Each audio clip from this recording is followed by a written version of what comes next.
Yesterday, we told you about a situation unfolding in the state capitol. 3 local lawmakers named in a hit list of Pennsylvania Democrats. And today, the suspect accused of making those threats appeared before the judge. This case now pushing Pennsylvania State Police to create a political violence task force. Reporter Yasmin Rodriguez is learning more about the suspect tonight and how law enforcement agencies are moving forward when it comes to threats of political violence. Yasmin. Yeah, well, Kristen, Adam George Berryhill's social media posts date back to early April, but police say they first learned of those threats on April 28th. State police alerted Harrisburg Capitol Police May 1st. He was arrested May 6th. Local lawmakers tell us they weren't notified until this week, sparking concerns about communication.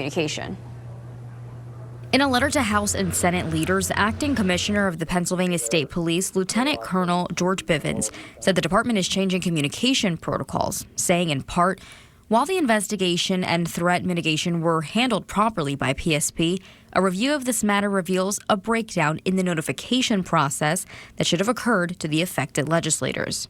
That's where the creation of a new political violence threat unit within the Bureau of Criminal Investigation comes into play. Something has to be done. Whether you agree with them politically or not, you can't let this happen.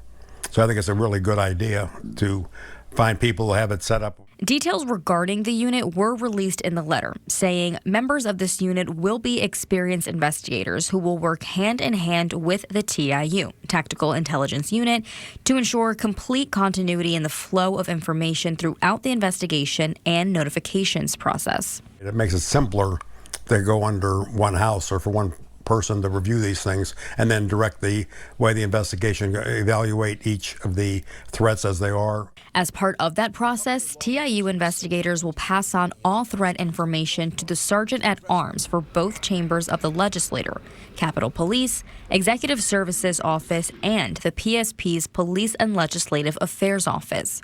Retired Pennsylvania State Police Officer Frank Monaco tells us in this political climate, a unit like this has become necessary. Clearly, the temperature's gone up, and social media let people say things online. They can say things anonymously, and they've emboldened many people. And while he applauds Lieutenant Colonel Bivens for what he calls his quick solution, he agrees legislators should have been notified quicker. It should have been done. You know, like any other person. Somebody was threatening me, and the police heard about it. I would like to know as well. Now, Berryhill is charged with making terroristic threats and is being held on $250,000 bail. He did waive his preliminary hearing today. His arraignment is set for June 11th. Live in the newsroom, Yasmin Rodriguez, Pittsburgh's Action News 4.